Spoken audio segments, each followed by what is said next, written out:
ಮೈಸೂರಿನ ಅಮೃತೇಶ್ವರ ದೇವಸ್ಥಾನದಲ್ಲಿ ಶಿವನಿಗೆ ಅಭಿಷೇಕವನ್ನ ನೆರವೇರಿಸಲಾಯಿತು.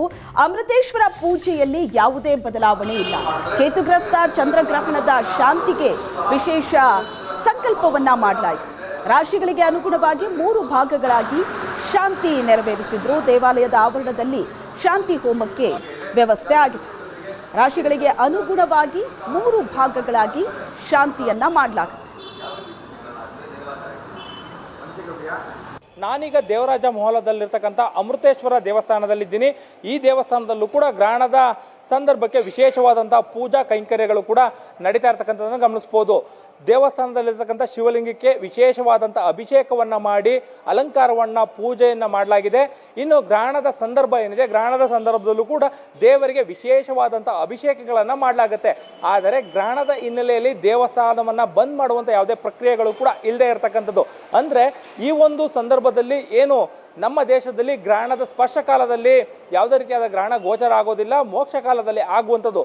ಅದರ ಜೊತೆಗೆ ದೇವಾಲಯದಲ್ಲಿ ಈ ಬಾರಿ ಏನು ಒಂದು ಕೇತುಗ್ರಸ್ತ ಚಂದ್ರಗ್ರಹಣ ಇದೆ. ಚಂದ್ರಗ್ರಹಣದ ಸಂದರ್ಭದಲ್ಲಿ ಇರ್ತಕ್ಕಂಥ 12 ರಾಶಿಗಳಲ್ಲೂ ಕೂಡ 3 ಭಾಗಗಳಾಗಿ ವಿಂಗಡಿಸಿ ಅವುಗಳಲ್ಲಿ ಶಾಂತಿ ಮಾಡಿಸುವಂತ ರಾಶಿಗಳು, ಅದೇ ರೀತಿಯಾಗಿ ಮಧ್ಯಮ ರಾಶಿಗಳು, ಉತ್ತಮ ರಾಶಿಗಳನ್ನು ಕೂಡ ಇಲ್ಲಿ ಬೇರ್ಪಡಿಸಲಾಗಿದೆ. ಅದೇ ರೀತಿಯಾಗಿ ಗ್ರಹಣದ ಸಂದರ್ಭದಲ್ಲೂ ಕೂಡ ದಾನಗಳನ್ನ, ಅಂದ್ರೆ ದೇವಸ್ಥಾನಕ್ಕೆ ಬರ್ತಕ್ಕಂಥ ಭಕ್ತಾದಿಗಳೇನಿದ್ದಾರೆ ಅವರು ಮಾಡಬೇಕಾಗಿರ್ತಕ್ಕಂಥ ದಾನಗಳ ಬಗ್ಗೆಯೂ ಕೂಡ ಹೆಚ್ಚಿನ ಮಾಹಿತಿಯನ್ನು ಕೊಡಲಾಗಿದೆ. ಇದೆಲ್ಲವೂ ಕೂಡ ಗ್ರಹಣದ ಸಂದರ್ಭದಲ್ಲಿ. ಅದಲ್ಲದೆ ಏನು ಗ್ರಹಣದ ಸ್ಪರ್ಶಕಾಲ, ಮಧ್ಯಕಾಲ, ಅದೇ ರೀತಿಯಾಗಿ ಮೋಕ್ಷ ಕಾಲಗಳೇನಿರ್ತವೆ ಆ ಸಂದರ್ಭಗಳಲ್ಲಿ ಅಮೃತೇಶ್ವರ ದೇವರಿಗೆ ವಿಶೇಷವಾದಂಥ ಪೂಜೆ ಮತ್ತು ನೈವೇದ್ಯಗಳಿರ್ತದೆ. ಬಹಳ ಮುಖ್ಯವಾಗಿ ದೇವರಿಗೆ, ಶಿವನಿಗೆ ನೈವೇದ್ಯಗಳು ಕೂಡ ಇರ್ತಕ್ಕಂಥದ್ದು.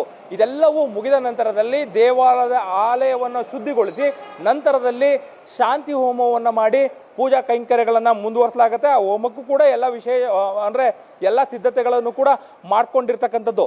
ಬನ್ನಿ, ಈ ಒಂದು ದೇವಾಲಯದಲ್ಲಿ ಇರ್ತಕ್ಕಂಥ ಆಚರಣೆಗಳ ಬಗ್ಗೆ ಪ್ರಧಾನ ಅರ್ಚಕರಾಗಿರ್ತಕ್ಕಂಥ ಕುಮಾರ್ ಅವರು ನಮ್ಮ ಜೊತೆಗಿದ್ದಾರೆ. ಅವ್ರನ್ನು ಕೂಡ ಮಾತನಾಡಿಸ್ತೀನಿ.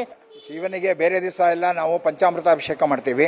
ಇವತ್ತಿನ ದಿವಸ ಬರೀ ಜಲಾಭಿಷೇಕ ಮಾತ್ರ. ಯಾಕೆಂದರೆ ಈಶ್ವರನಿಗೆ ಜಲಾಭಿಷೇಕ ಬಹಳ ವಿಶೇಷ. ಗ್ರಹಣ ಕಾಲದಲ್ಲಿ ಗ್ರಹಣ ಹಿಡಿದು ಬೀಳೋ ತನಕ ನಿರಂತರವಾಗಿ ಅವನಿಗೆ ಅಭಿಷೇಕ ಆಗುತ್ತೆ. ಒಂದಷ್ಟು ಪೂಜಾ ವ್ಯತ್ಯಾಸಗಳಾಗುತ್ತೆ ಅಂತಾರೆ, ಇದ್ರ ಬಗ್ಗೆ ಹೇಳಿದ್ದಾರೆ. ಏನಿಲ್ಲ, ಅವರು ಹೇಳಿಬಿಟ್ಟಿದ್ದಾರೆ 3 ಗಂಟೆ ಚಿಲ್ಲರೆಗೆ ಹಿಡಿಯುತ್ತೆ ಅಂತ.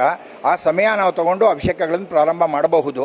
ಬಿಡುಗಡೆ ಕಾಲದಲ್ಲಿ ಸ್ನಾನ ಮಾಡಿ ಆನಂತರ ಮುಂದಿನ ಪ್ರಕ್ರಿಯೆಗಳನ್ನು ನಾವು ನಡೆಸ್ಕೋಬಹುದು. ನಾವು ಅಂದ್ರೆ ಈ ಭಕ್ತಾದಿಗಳಿಗೆ ಅಂದ್ರೆ ಈ ಗ್ರಹಣದ ಈ ಒಂದು ಸಂದರ್ಭದಲ್ಲಿ ಭಕ್ತಾದಿಗಳು ಯಾವ ರೀತಿಯಾಗಿರ್ಬೇಕು ಅಂದ್ರೆ ರಾಶಿಗಳ ವಿವಿಧ ರಾಶಿಗಳವರು ಯಾವ ರೀತಿಯಾಗಿರ್ಬೋದು, ಜೊತೆಗೆ ದಾನ ಧರ್ಮಗಳ ಬಗ್ಗೆ, ಇದ್ರ ಬಗ್ಗೆ ಎಲ್ಲ ದೇವಸ್ಥಾನದಲ್ಲಿ ಏನು ಆಚರಣೆಗಳು ನಡೀತಾ ಇದೆ? ಯಾವ್ದು 12 ರಾಶಿಗಳಲ್ಲಿ 3 ಭಾಗ ಮಾಡಿ 3 ಭಾಗದಲ್ಲಿ 4 ರಾಶಿಗಳಿಗೆ ಈ ರೀತಿ ಆಗತ್ತೆ. ಪ್ರಥಮ, ಮಧ್ಯಮ, ಅಧಮ ಅಂತ. ಈ ಅಧಮದಲ್ಲಿರುವಂಥ ರಾಶಿಗಳಿಗೆ ನಾವು ಶಾಂತಿಗಳು ಮಾಡ್ತೀವಿ, ಸಂಕಲ್ಪಗಳು ಮಾಡಿ. ಪ್ರತಿಯೊಬ್ಬರಿಗೂ ಸಂಕಲ್ಪ ನಡೆಯುತ್ತೆ. ಹೆಚ್ಚು ಕಡಿಮೆ 3-3.5 ಸಾವಿರ ಜನ ಬರ್ತಾರೆ ನಾಳೆ.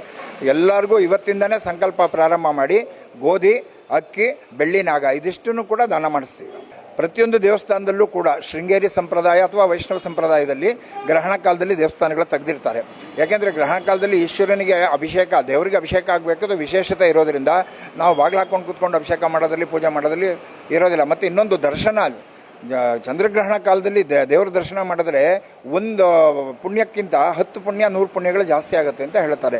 ಹಾಗಾಗಿ ಆ ಕಾಲದಲ್ಲಿ ಜಪ, ತಪ, ದರ್ಶನ ಈ 3 ಕೂಡ ವಿಶೇಷ ಹೇಳ್ತಾನೆ. ಕ್ಯಾಮ್ರಾ ಪರ್ಸನ್ ನವೀನ್ ಜೊತೆ ಮಧು ಎಂ ಚಿನ್ಕುರುಳಿ, ಏಷ್ಯಾನೆಟ್ ಸುವರ್ಣ ನ್ಯೂಸ್, ಮೈಸೂರು.